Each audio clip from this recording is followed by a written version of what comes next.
Over the years, I've often enjoyed seeing how the MLP staff can integrate mythical creatures into their stories and still make them feel like they're a natural part of the world. It adds a lot of variety to the animation and even gives the audience a chance to learn something about various folklore from many different cultures. But in a very brief scene during School Raze, we saw that when some of these mythical creatures are drained of their magic, they revert back to their base animal forms? The bugbear, which first made an appearance during Slice of Life, is now shown as a panda and a tiny insect. The chimera from Some Pony to Watch Over Me, which even showed a level of intelligence when conversing with Apple Bloom, was transformed to a tiger, a goat, and a snake.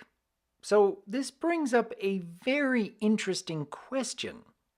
Are these not naturally occurring creatures within the world of Equestria?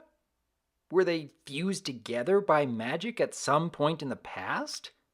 And if so, who would do such a thing? And why?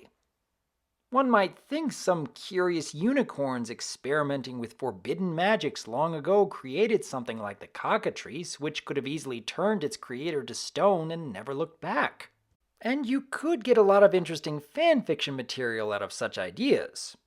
Although, if we're thinking of a being who could change pretty much anything to his liking on a whim simply because he's bored, it's a pretty good bet that Discord may have had something to do with the majority of these mythical creatures, and very likely would have them running around so long ago that barely anyone could even remember that he was responsible.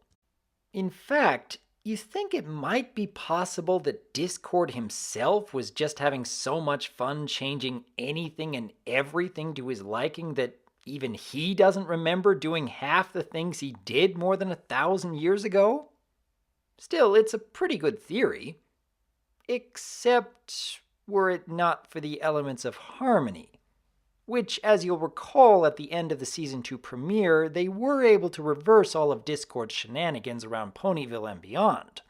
So if this was also the case when Celestia and Luna were wielding the elements back during the first time Discord was turned to stone, even if Discord was responsible for some or even all of these mythical creatures, then wouldn't they have gone back to their base animal forms when the elements were used?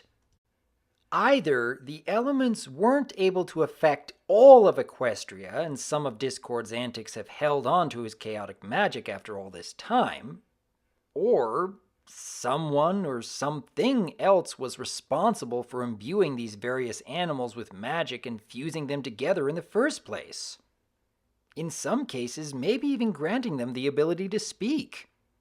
It makes for a lot of intriguing questions, and quite possibly a lot of potential for fanfiction material. Or maybe I'm just overthinking things again. I tend to do that on occasion, after all. What do you think, though? Could it be possible that Discord was the one originally responsible for all these mythical creatures that still have a magic of their own?